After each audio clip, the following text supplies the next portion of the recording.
So those of you who were in the seminar today met Sacha Pfeiffer and heard her and her great wisdom, and people really appreciated that. I don't know if Julia's introduction touched a lot of things. I don't know if she said that Sacha has won both an Edward R. Murrow and a Pulitzer. That's a pretty small universe, I would think. I don't know if you've met Professor Robbie Robinson, who is here as the Edith Kinney Gaylord. I was Visiting. Visiting. Visiting is the key word, because next Wednesday, when it gets to be 100 here, I'll be in Boston. And he is teaching, not surprisingly, investigative reporting. He was reporter, editor at the Boston Globe for about 1,000 years, or 37 if you count in dog years. And then I first met Robbie when he was at Northeastern, and I was in Boston for a while. And he was teaching an investigative course there, just as he is here. And in that one, it was so great. He had this little cubbyhole office, and in the hall leading to this cubbyhole office, and lining the office walls were framed front pages from the Boston Globe, not of his Pulitzer, but of the stories his students had landed on the first front page of the Boston Globe since he had been there. So he was working in cooperation with the Globe and delivering front page stories from students, which is exactly what you're doing here, right? In partnerships? Not for the Globe here. Not for the Globe, but I mean, you were producing stories for news outlets. I wanted to say one other thing. We tend to think of Pulitzers and other awards, and you just think, wow, they won this big award. And sometimes, rarely, but occasionally you'll see impact. I've never seen impact at the level of what they did with the church's hiding of the priests. But we rarely look behind the prize and look at the original stories. I had the great fortune to chair the Pulitzer Prize Board the year that they won the Public Service Prize in 2003. And I can tell you that occasionally, even on the Pulitzer Board, not very often, do you just want to put down the damn pen and applaud. Not just because of its importance and the impact, but because it is just so incredibly perfectly done. So I recommend to you, go to pulitzer.org/winners, 2003. It's a 20-story entry because it's public service, and there are editorials and other things in there. Just read, if you want to read the very best executed investigative reporting, not dependent on the sources, I mean, just unbelievably well reported and written. Go for your own pleasure and read that. So it is with great pleasure. So you were my heroes long before you were in the movies. So, but tonight they're going to tell us about being in the movies a little bit. Thank you both. All right.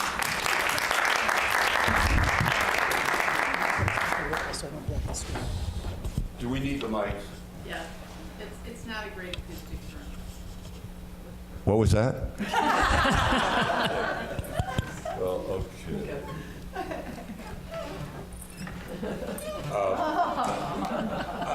I have to say, by way of undermining myself, that we're a fifth of the way through the first century of the third millennium, and this is my first PowerPoint. And I also have to say that Chris Campbell did it for me. So, anyway, let me sit. So, this is what we're going to talk about. The mic. Why don't you try the mic, and I'll just follow you. So I think you were going to start with talking about what you told me was going to happen if I came to work for Spotlight. Robbie recruited me. Oh, that. So, when I took over the Spotlight team, I had 2 hires. And I recruited Mike Resendez, who had a lot of political experience. And I was looking around for a really great reporter who I could recruit without angering any department head. And I barely knew Sacha. She was covering the courts.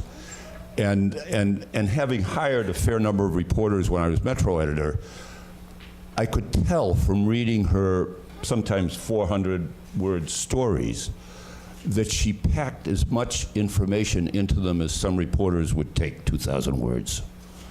She was really, I could tell this was a great reporter, and I needed one. And so I went to see her, and I made a number of promises. If you come and join the Spotlight team, the following things will happen. I think he told me I would have a wonderful 10 to 6 schedule because we would be on these long deadlines and I'd have a civilized life. I'd be home for dinner every night, right? In fact, Robbie wasn't the only one that thought this. There's a reporter at the Globe named John Element. He's kind of crusty, old and crusty at this point, isn't he? He's a very good reporter, but he's an old school, crusty reporter. And when I went to Spotlight, he said to me, enjoy your early retirement. Because that was what Spotlight was looked at. We published one story a year, maybe one story every year and a half, came in at 10, left at 6. So this is what I went in thinking was going to happen. And what else did I tell you? You'll never, ever have to write a story with the word yesterday in the lead again. And turns out in 2002, we published how many stories? Hundreds. 600. 600. Many, many, many of them with yesterday in the lead. Well, many or most. So, well, first of all,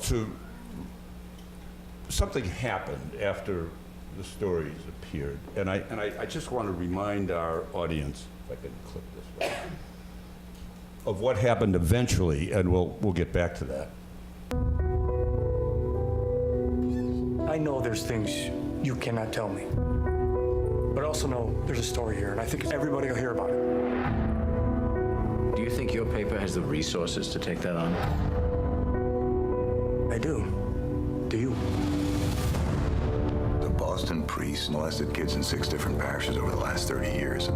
The church found out about it and did nothing. We haven't committed any long-term investigative resources to the case. No, we haven't. And that's the kind of thing your team would do.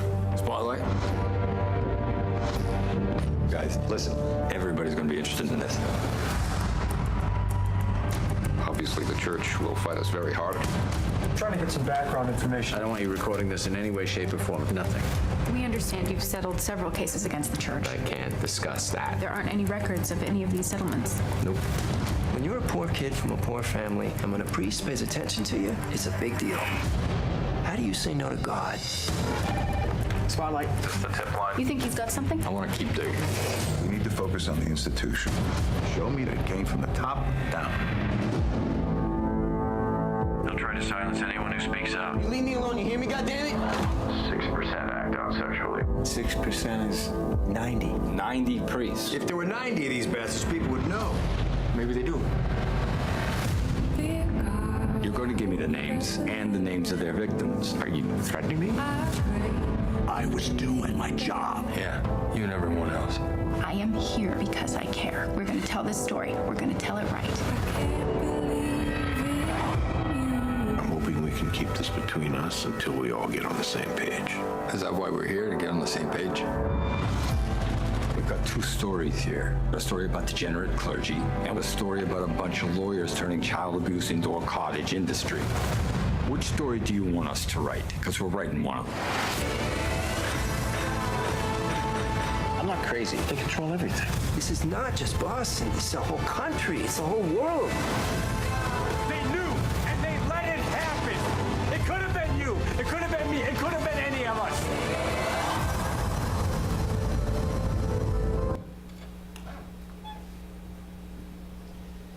So,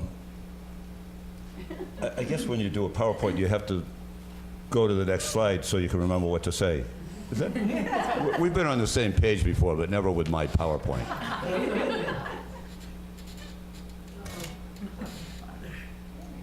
So this was our view of journalism before Hollywood came along. And why don't we talk a little bit about that, about where we worked? I mean, when I said the bowels of the globe, I wasn't No, the Globe actually used to separate Spotlight from the rest of the operation. We were on a floor called the mezzanine. Most people couldn't find it.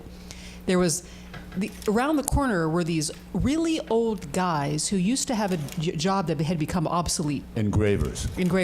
But they had a lifetime job, and so they were in this room, and I don't know what they did all day. They just kind of whistled, and the Globe had put these guys who had lifetime jobs around the corner, and we were down there as well, working in privacy because we didn't want anybody else, including in the newsroom, to know what we were doing.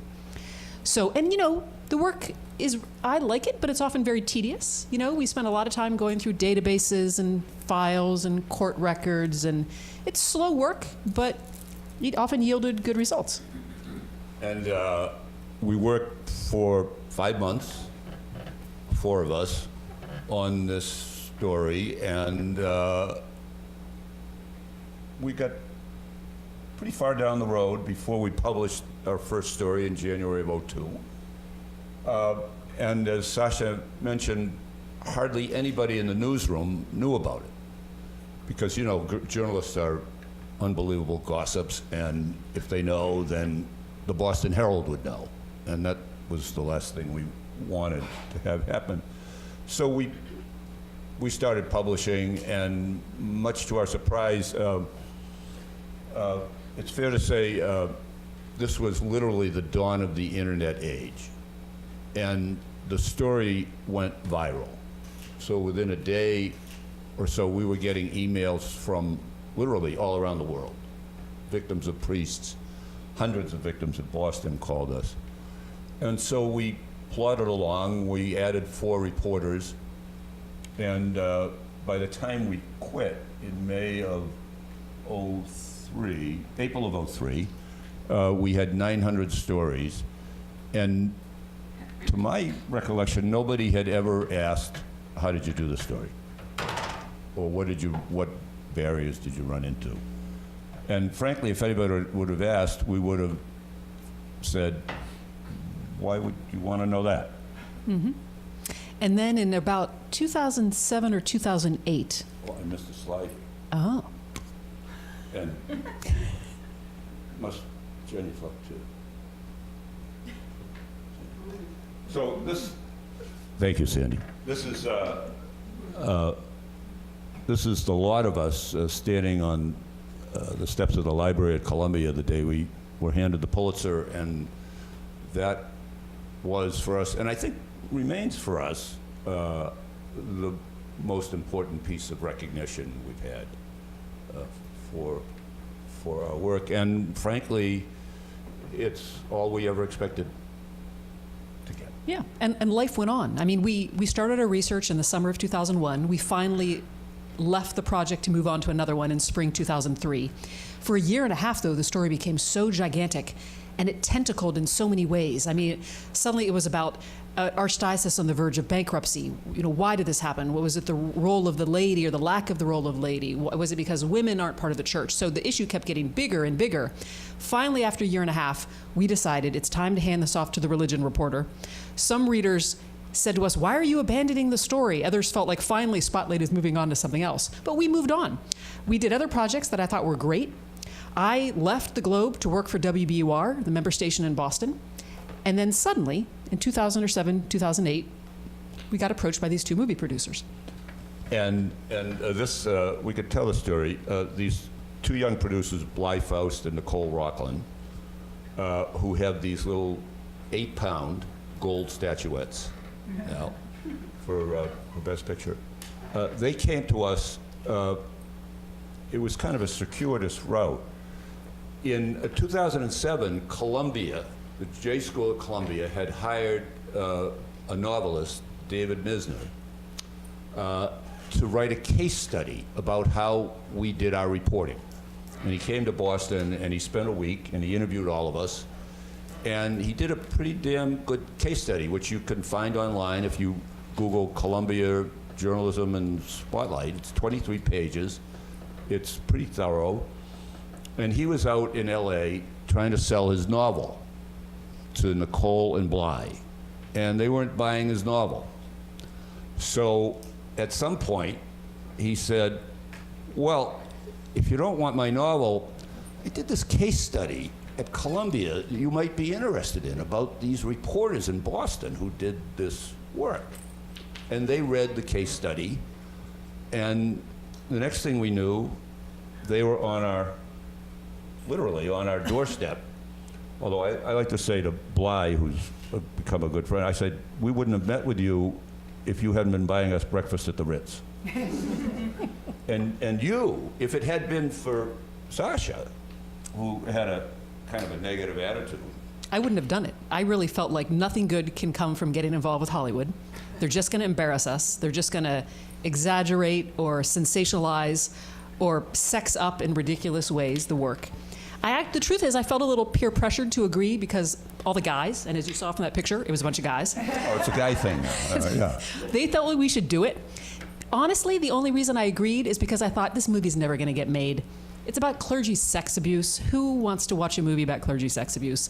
The financing hurdles are going to be huge. Most movies never get made. It seemed harmless to agree. So we agreed, and then years passed, and nothing happened. And I felt like, all right, nothing's going to happen. But we did get a check every year. A very small check. It was enough to buy a latte every day. We had to sell our life rights, which sounds like a big deal. It's not a lot of money. And we expected never to hear from them again, and then, oh, that looks like a script to me. But eventually they found a production company in Hollywood, Anonymous Content, that put up the money to do the screenplay. And so we spent 2 years back and forth with Josh Singer and Tom McCarthy, who was a very good, very great indie director. They spent an enormous amount of time in Boston and even convinced Sacha that they were determined to tell this story the way it actually happened within the constraints of, the dramatization that you need to get people into the theater. Yeah, and they were impressive. I mean, they made multiple trips and interviewed all of us for hours together and individually. And although I think I've told you the story, I did continue to feel wary because at one point, Josh Singer, who I like very much, he did something I didn't like, which is he had known without me telling him that I had gotten married shortly before, let me think the timing. I got married at about this time, and suddenly we were in this intense project where we were really not home a lot for a long time. And so Josh was certain, and that must have taken a toll on my marriage. And I remember Josh saying this thing where he tried to kind of connect with me by saying that when he got married, he remembered that the first year of marriage was very hard. I remember him kind of nodding and looking in my eyes and saying, so your marriage must have been very hard during this time. And I remember thinking, he's plumbing for personal stuff, and there's no way that I would share anything with him about that. So I continued to feel wary about what they were doing and what was going to be put on the page. So my instinct was to sort of be careful about what I shared. But they did seem to have integrity and like they were focusing on the right issues. Well, at least in the film, you had a marriage. Now, I've been married for 44 years to the same woman, and she was around for all of that. And there was a scene in the film with my wife, or a woman playing my wife, and it got cut. And I was amazed when we went to LA for the LA premiere, the woman who played my wife showed up at the party and was just toasting everybody. But she wasn't in the film. But her name was in the credits. But yeah, so we were stunned. They had a script, but they didn't have the money or the cast. And over the course of a little more than a weekend, Tom McCarthy got Mark Ruffalo, Michael Keaton, and Rachel McAdams, and I think a couple of them, I think he sent the script to Ruffalo, and Ruffalo didn't tell him that he was sending it on to Keaton, because he and Keaton were friends, but they'd never done a film together. And then Michael had just had dinner the night before in L.A. with Rachel and her sister or something. Is that an apocryphal account? I don't know about that. That's news to me if that's true. Maybe. We might have it's true. So all of a sudden, they had the cast, and then the movie. Then the money came. And then our lives changed. So the early scenes they did at the Globe, and there's Sacha's trailer. And one thing we learned pretty quickly is that when it said Sacha on the trailer or anything else, it really wasn't your trailer. No. Whose was it? That was Rachel's trailer. Yes. So, but actually, about 90% of the filming was done in Toronto. And this is the official photographer who took this picture. He must have had a late night the night before. But there's Sacha and I and Mike Resendez and our doppelgangers and Josh Singer on the right and Tom McCarthy. This was a surprise to us because, you know, we're ink-stained wretches. At least I knew nothing about films. But they leased a vacant Sears warehouse in Toronto, and they built a 9/10 replica of the Globe newsroom. What happened to the other 10th, I don't know. But then they took the Spotlight offices and they recreated them in a way that it was really difficult for us to tell the difference between what we had in Boston and what they did. And I have to talk about my daughter. So they have all the prop people. So 2 days before we went to Toronto, the prop person sent me an email, said, do you have a picture of your daughter from 2001? So I emailed my daughter, who by then lived in Colorado, said, do you have a picture from 2001? And 10 minutes later, she sent me a picture from 2001, and I emailed it to the prop person, and 2 days later when we got up there, on my fake desk in Toronto was a real picture of my real daughter framed from 2001. But it was really uncanny because they were so, for some reason to this day that I still don't quite understand, they wanted it to look exactly like the Globe. And they had the Globe maintenance department look up paint records from decades ago so they could match the paint color. Yeah. And it really, only we would have known if it were different, but they really felt like they wanted to get it right. And that computer right there was actually my desk, and it looked so realistic, except that they had placed the phone in an area where it would have been impossible to be on the phone and typing at the same time. And I wasn't going to point it out, but then I did, and the set people rushed in and changed the location of the phone, and it was just amazing. And of course, that wasn't Sacha Pfeiffer's chair. That was Rachel's chair. And that wasn't my chair, it was Michael Keaton's chair. Our chairs had, what did they say on them? Do you remember? They said guest. So, anyway, so we got to know the people who played us pretty well. We thought they wanted to be our lifelong friends, and actually they became friends, but they really sort of wanted to get to know us and get to know how we talked and how we tell that story. Well, you know, it's interesting because we had this very, very weird moment of our life where things like this were happening constantly. We were at Red Sox games and at dinners with these actors, and it just felt like we were socializing. And then the movie came out, and suddenly they were imitating mannerisms not only that we had, but that we didn't know we had. So our family members and friends would say, oh, she's doing that thing you do with your fingers, or the way you move your hair. And then I realized all that time that we thought was social, they were working, they were digesting, they were dissecting, and they were analyzing. It was very, very strange in retrospect to realize that that was happening and you didn't realize it was happening. I even remember once there was a wardrobe person, and Rachel does have, well, sometimes she has blonde hair. Her hair changes a lot. But she had to wear a partial wig. And I remember the wardrobe person saying at one point, we don't quite have the wave that you have in the back of your hair. And I thought, I didn't know I had a wave in the back of my hair. But they were looking at, they were kind of scrutinizing us to that degree that they were trying to replicate that kind of stuff. So we spent, actually, I think, I mean, Keaton was a little bit different. You know, he majored in journalism at Kent State, and after 2 years, this was in the early 70s. After 2 years, I think he felt that the business 30 years down the road was going to go in the toilet. So he left and went into acting. But you know, when he was picked to play me, everybody said, "Oh, Batman's going to play you," and I said, "No, no, no." When I was Metro editor of the Globe in the mid-'90s, there was a movie out called The Paper, where Michael Keaton played a Metro editor. So he and I, we talked a lot about journalism, his journalism career, not mine. But when I met him, he had already spent several weeks watching old videotapes of me on television shows, including Face the Nation, on NPR shows, and he already had my accent down. And it's really difficult to do. Actors hate to do Boston accents.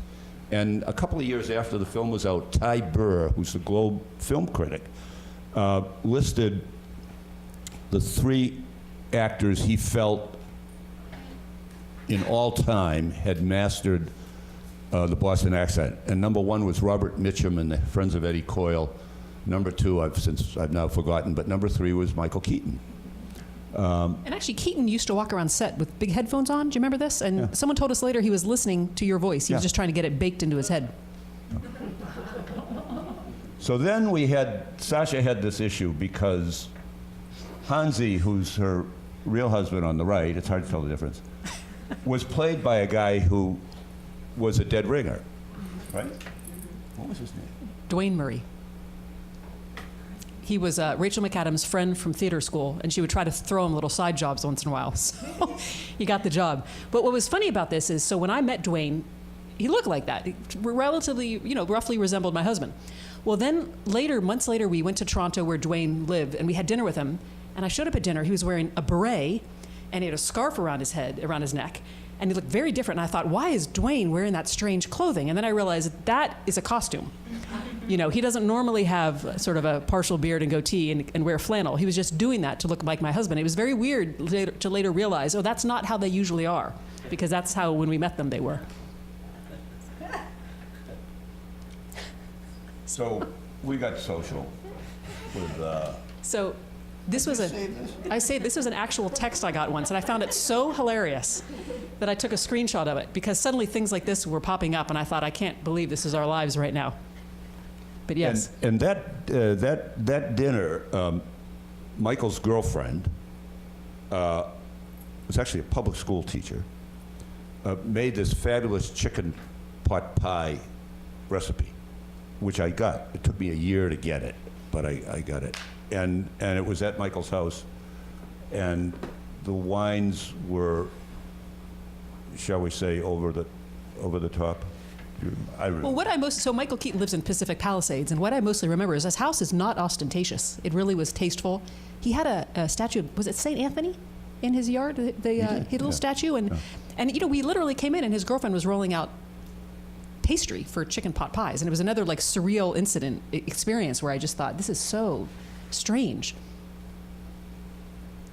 So the film, by the way, the trailer, when we first saw the trailer, we hadn't seen the film. And Newsweek magazine said the trailer was more explosive than any film that had an actual explosion. So when we saw the trailer, we were a little bit alarmed. But once we saw the film,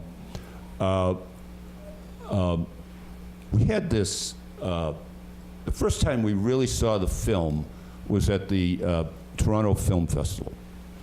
And there were 2,400 people in the audience. And we were sort of seated with the crowd and, movie buffs, obviously. And Tom McCarthy had the cast on stage before the film and said, I'll have them and special guests back afterwards. And when the film ended, I think people, if you remember, if you've seen the film, at the end they scroll across the screen all of the cities in the United States and around the world where the same thing has happened to children, and pretty emotional kick in the stomach for most people when they see that. And so the crowd, the ovation was sustained as the cast went back on the stage. And then Tom said, and now we have the real journalist. And he called us onto the stage, and the ovation became a standing ovation that went on for 4 or 5 minutes. And it was at that point that the distributor, which was Open Road Films, realized that we were marketable. And all of a sudden, they wanted all of us. Now, Marty couldn't do much of this because he was running a newspaper in Washington by then, but they wanted all of us on the road as much as possible up to and including the Oscar season, essentially promoting the film. And since we held it's a 20-minute, we just got a 20 minutes, we better move quickly. You know, Julia, when my wife kicks me under the table for some reason, I usually say, "Why did you just kick me?" Okay. So one thing I'll add about that is the movie actually premiered at the Venice Film Festival. The movie studio had zero interest in paying for us to go to Italy. So when they took us to the Toronto Film Festival, it was kind of like throwing us as a bone. We'll send these people up to Canada. But then there was actually a moment when you could see they thought, oh, these people have value to us because we were available, we were used to public speaking, we knew the issues, and suddenly, as Robbie said, we were marketing tools for them, and they were willing. And it was actually very interesting because I realized, I had never followed the movies much, but I realized that the Oscars are such a lobbying campaign, and so a lot of what they had us doing was doing panels and going to events to try to like promote the movie. So it was a very, very interesting inside look at how that world works. Sacha and Rachel spent a lot of time. Oh, wait a minute. And then, of course, we tried to stay in the background, but it didn't always work. Spotlight. This was one of the pre-Oscar awards, but I don't know which one it was. You were there, I wasn't. Accepting the Critics' Choice Award for Best Ensemble are Spotlight cast members Rachel McAdams and Brian Darcy James. Keep your eye on the real reporter.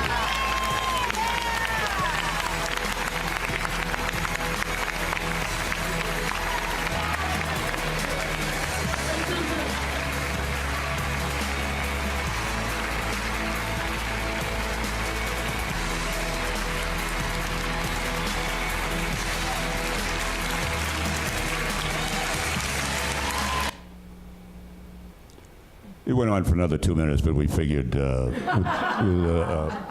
course, I mean, Sacha she loved the limelight.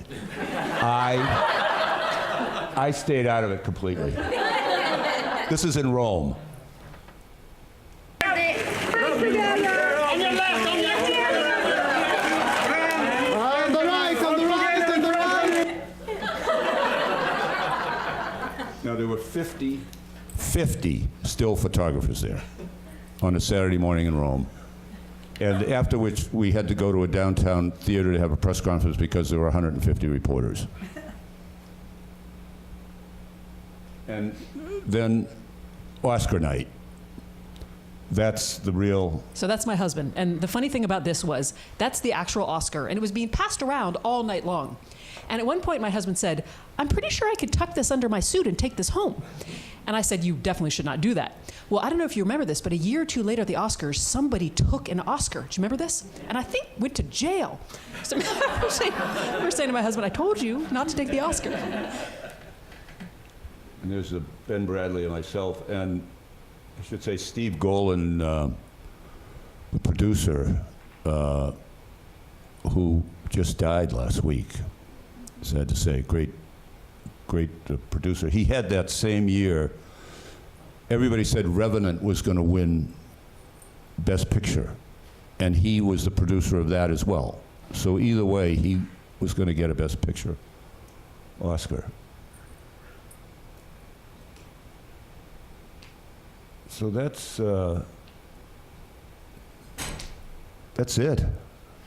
I mean, we have to say, or I have to say, the whole experience was a little bit surreal. You know, you take people who are used to asking questions for a living and living and kind of staying in the shadows, and all of a sudden, I mean, I've answered more questions in the last several years than certainly than I've asked, but One reason for us the whole experience was worthwhile was because, in a way that a front page story cannot, the film embedded this issue in popular culture. And it had a big impact at the time. A lot more victims came forward.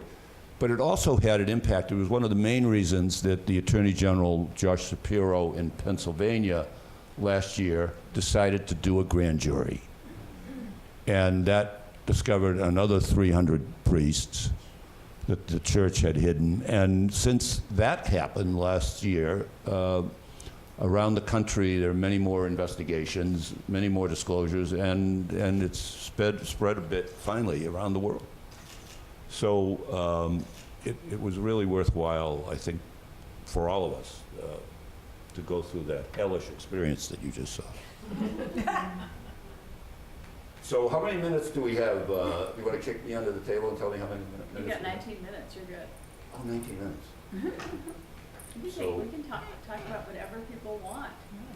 Well, it just struck me when you all were watching the trailer at the very beginning, like how weird must that be that you are actually having gone through this experience of having to dress like you and act like you and everything. Are you like completely numb to it at this point about seeing yourself acted out on the street? Probably a little. Yeah. I mean, we saw the movie so many times in quick succession that it's been a long time since I've actually watched it. I mean, it was, this will sound so obvious, but it was definitely a lesson in the power of Hollywood. I mean, that work happened 18, 17, 16 years ago. And I mean, I moved on to a different industry, then I went back to the Globe. So many things happened, and suddenly this, and it became bigger than when we did it. And it was just a lesson, the power of movies, the power of popular culture. I told someone this. I mean, this is a tough time for the journalism industry, a particularly tough time for the newspaper industry. It was a wonderful love letter to the best of what journalism can do. A wonderful colleague of mine at the Globe, Mark Arsenault, called it Chariots of Fire for Journalists, which I kind of love. And that's what it was, It was showing what you can really do well. And they did it in a very authentic way. They truly showed the fundamentals of reporting, but they made it interesting. And so they took kind of the best of what you can do as a reporter, and then they added it to the best of what you can do as a filmmaker. So it takes something that in real life was a boring month of research, but make an exciting 3 minutes of film, but still get across how we do our jobs. And I think that was great. Yeah. Were there any glaring errors? Like, was there anything where you said, oh, it was so not like that? Yeah. I mean, the fact that... It made Robbie seem nice.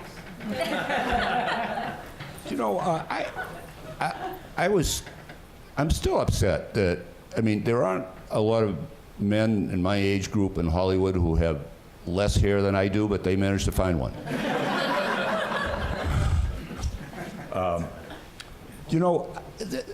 There are a couple of things that they didn't get right, but Tom McCarthy and Josh Singer spent a huge amount of time researching the film, and they came to their own conclusion. And one of their conclusions that kind of shows up in the film is that the Globe was overly deferential to the Catholic Church. And it is true that the Globe was deferential to the Catholic Church. In fact, every news organization was deferential to the Catholic Church. And my only defense of the Globe is to say, we must have been a little less deferential than every other newspaper because we got onto the extent of the cover-up before anybody else did. And, if there's one thing every newspaper has in common, what every archdiocese has in common is a major newspaper within a few miles of it. So we happened to, I think sometimes good fortune, we stumbled upon something that was far bigger than what we started with. But mostly they got it really right. I mean, obviously they put 5-6 months into 2.5 hours, but that required some compressing, but they did a good job. When the whole process was just getting started, did you or anybody on your team get their own lawyers or their own agents to go through this process, or did you go through without that? And how would you recommend others? Mike Resendiz, our colleague, had gone to film school, and he had written a script that actually won a little prize about a decade or so ago. So he had an agent that we had vet all the legal stuff we did, and he had a lawyer. So using Mike's agent and lawyer in Los Angeles and Hollywood, we had somebody go through the language for us. So there's something, going on now that I'm sure you're aware of, in audio with podcasting, with intellectual property, that there are, talent agencies and production companies that are just kind of picking up the intellectual property. I work for New Hampshire Public Radio, and we put out an investigative podcast about a cold case in New Hampshire. It was just like immediately we're getting big production companies and William Morris and United Talent Agencies. I'm wondering, like, two questions: what you think of that, and also for stations or any even independent producer when they're approached of this, because I feel like you did, of the things to grapple with that it just makes you feel icky, but the kinds of questions that you should have in mind if you're even considering it. Yeah. No, I mean, I think that, yes, it's the Globe now and NPR both have sort of people or divisions that help vet projects that could get right of first refusal from Netflix and Amazon. And so there's a huge opportunity, especially for revenue. I think be very careful. I feel like in many ways we got really lucky. We dealt with a director and a screenwriter that had a lot of integrity, and I think it could have gone really bad. In fact, part of the reason I was really worried is because I was convinced that there was no way that Hollywood would make a movie without a sex scene, right? And you saw those guys. I'm thinking, if there's a sex scene, I'm going to be in it, because there are not that many women to choose from. You just opened yourself up on this one. So there was a moment during the making of the film where they took the script and they gave it to a film consultant, a script consultant in Hollywood, and she came back with a recommendation that there be an affair within the staff. And immediately, Sacha went a little ballistic because you figured. Well, yeah. I mean, I was really concerned that it's going to be there and I'm going to be in it and it's going to be humiliating. And so I never expressed this concern to the screenwriter or director because I didn't want to plant a seed. I didn't want to give an idea. Well, when we found out later that this script consultant, and this is very typical in Hollywood, you run your script by a script consultant, they tell you how to make it better. She came back and said, this could use some love or some romance or some sex. So how about an affair between Mark Ruffalo, Mike Resendiz, and Rachel McAdams? And I remember thinking, there's a line in the movie where Tucci says something like, I'm not paranoid, I'm just realistic or something. And I thought, wow, like that wasn't just a paranoid fear, it almost happened. But we had a screenwriter and a director with enough integrity not to do it. I think it also would have been tasteless in a movie like this. But I would say be very careful, because at a certain point you will lose some control or all control. So would they have had the right to do that if they wanted to? I think yeah. so, for sure, for sure. And they rejected it, and we were happy with that. And it never came up until the premiere in Washington, D.C. And we were all on stage, including Marty, at the National Portrait Gallery.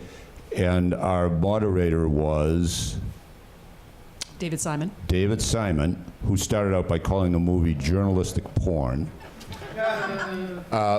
But then when we were talking about the film, Sacha, who's nothing if not animated on stage, as you could tell, Sacha started to tell the story of this attempt or this suggestion that there be a love affair or something in the film. And so she's on stage, and we learned when we were on stage to think, we learned lessons about appearing in public.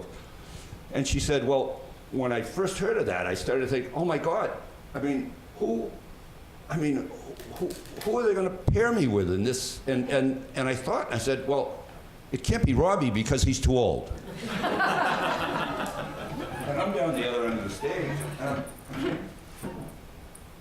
trying to get I said, wait a minute, I was only 50-something then. Anyway, you were mortified. I was completely mortified. Yeah. I was. But I would say, be careful. And it's also not about the journalists, it's about the subjects, which I think adds another layer of ickiness. Exactly. But I do think there's a lot of people you can turn to. I mean, again, I don't know if maybe Bruce knows this. I don't know if whether NPR's in-house people can be a consult for member stations, but it's worth finding out whether our lawyers and our people who vet those projects, because NPR often gets people who want to take like individual podcast episodes of like Invisibilia is very popular for this, and they like to turn them into TV, individual freestanding TV things. So maybe they're an in-house resource. Yes, sir. I know many years have passed. Are you still in touch with your sources? You think we had them? Yes. Not all. Some have died. I mean, tragically, because of the kind of things that people go through when you've been through something like this. You end up substance abuse issues, and so we have people who have actually died, but yes, yeah. What's it been like watching the story of sex abuse in the Catholic Church evolve, in particular the Pope, the current Pope, and his statements? I mean, how do you follow it like most of the world, or do you look at it through the lens of your experience? Yeah, we do follow it.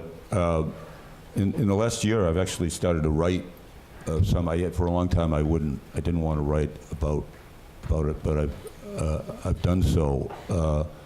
The church, we're seeing play out now, all these years later, in many American dioceses, what happened in Boston. That they said they were going to change things, and they didn't really change them much. They said that they were disclosing, and what they disclosed turned out to be a fraction of the number of priests involved. And we actually have 3 popes in succession who, in their own archdioceses when they were cardinals, had the same issues. Pope John Paul II, now Saint John Paul II, did the same thing in Krakow that Bernard Law did in Boston. Pope Benedict did the same thing in Munich that Bernard Law did in Boston. And Pope Francis has not accounted in any way for what went on in Buenos Aires when he was the Archbishop there, except in 2002 to issue a denial that no priest in this archdiocese has ever abused a child. So the cover-up continues, and the church, I think, and I'm surprised how much around the world that Catholics have become, even in countries where you wouldn't think this would happen, like Latin America, Catholics have become more demanding that there be a full accounting. So the damage to the church on this, I think George Will wrote a column about this a couple of months ago in which he described, talking about the abuse in the United States, as the greatest crime in American history. And I'd never heard anybody quite put it in those terms. But I think people are now beginning to realize that it's still much bigger than anyone thought.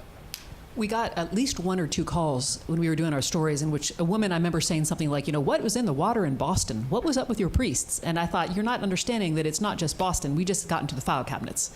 And if you get into any other file cabinet in any other diocese, you'll probably find the same thing. And now it's taken 15 plus years, but we see that that's exactly the case. We also saw some priests go to jail after we did our stories, serve time, but there were really no bishops or cardinals held accountable. And it's so interesting, I think because they wear robes and crucifixes and wave incense, people forget they're the managers, they're the bosses, they're the CEOs, and they failed to do their job. And I feel like, again, it's taken 15 years, but we finally see the management being held accountable because there are cardinals resigning and being convicted of things.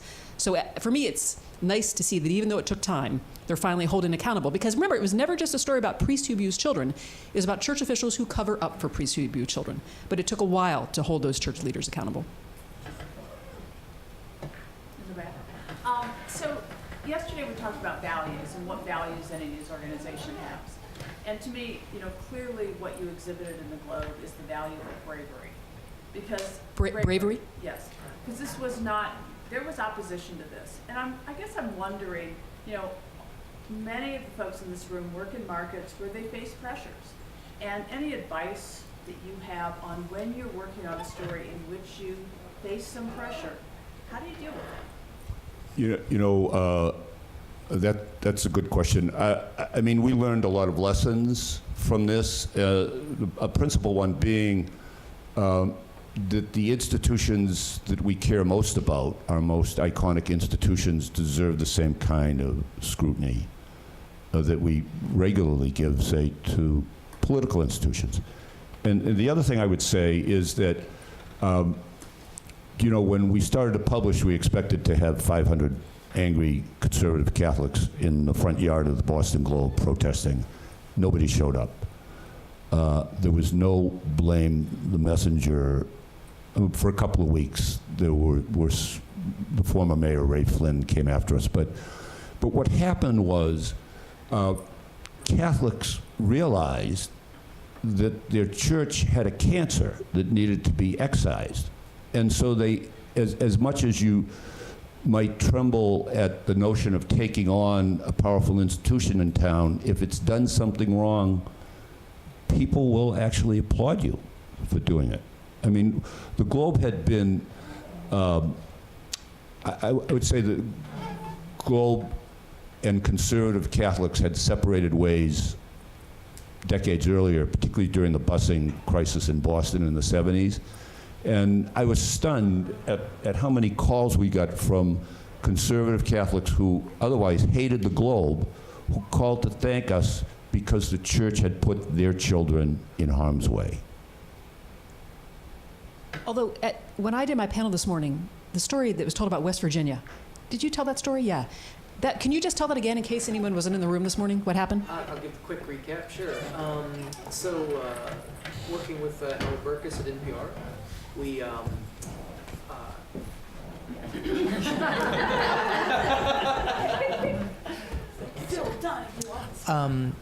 most of you heard this. So, working with Howard Burkus in 2016, my team and reporters in West Virginia Public Broadcasting documented that guy running for governor of West Virginia hadn't paid his taxes. He's a coal baron. He owns the Greenbrier Hotel. He's a billionaire. He's kind of the hillbilly Trump. He's an outsider who went into politics. And the voters elected him anyway. And then, as a thank you gift, when he was submitting his first budget as governor, he zeroed out the budget for public broadcasting in West Virginia, which is in West Virginia a state entity. It's under the Education and Arts Cabinet. Most of the budget was restored by legislators, but it definitely had an effect on how people went about their business. And you're also saying that the station really hadn't prepared for that possibility. In my opinion, not adequately. They did have some, they do have some language as to the firewall there, but I don't think people had properly thought through that, they are a state entity covering state government. And I recall when I worked there, much earlier in my career at West Virginia Public Broadcasting, it would come up from time to time. It's like, well, what happens if someone comes after our budget because of something we report on? And the response was like, well, we hope that never happens. Well, then it happened. By the way, the news director of West Virginia Public Broadcasting will also be in this same training program in a later cohort. So there'll be other opportunity to get his experience. He was much closer to the whole fallout from that. So maybe the lesson there is at least be prepared. Think about the possible scenarios so that if it happens, you're not blindsided and then have to scramble to figure out how. So maybe at a minimum, map out what could happen. Mm-hmm. I think any sort of intense reporting is sort of involves some anxiety about getting things right and doing it the right way and the repercussions for your sources and are you approaching it from the right angle. And when I watched this movie, I mean, I loved it, obviously. Like, as a journalist, you want to stand up and cheer. But at the same time, I thought, my God, the anxiety these people must have felt while they were doing this. Did you feel that way? Did you have any moments of real doubt? Or did you know that it was right, that you were going at it in the right way? We were, I don't need that. We were all raised Catholics, all four of us on the team. Mm-hmm. And actually, I don't think we knew that until we started on the story. And one morning, they didn't know you were raised. We were raised Catholic and Protestant. That's two, that's right. So, so we often people say, well, wouldn't that make you want to back off the story? Well, no. I mean, first of all, we understood the culture. We spoke the language. And unlike Ben Bradley Jr., our high Anglican overseer, who kept referring to the Stigmatine Fathers as the Serpentines. But once we started out on one priest, and we quickly discovered that there were maybe a dozen, and we were horrified. And we were just so determined to get that story that it didn't matter even if we had been devout Catholics, or I don't think any of us were church-going Catholics. It was just such an important story to get out, simply to try to put a stop to that kind of horrific. But I don't remember feeling much anxiety because it was pretty bulletproof. Mm-hmm. You know, it was the stories from victims verified by settlements and lawsuits and court records, and then the Archdiocese's own files and directories that showed. So it all matched up. It was very, but no. All right, you guys have been great. What a great way to end the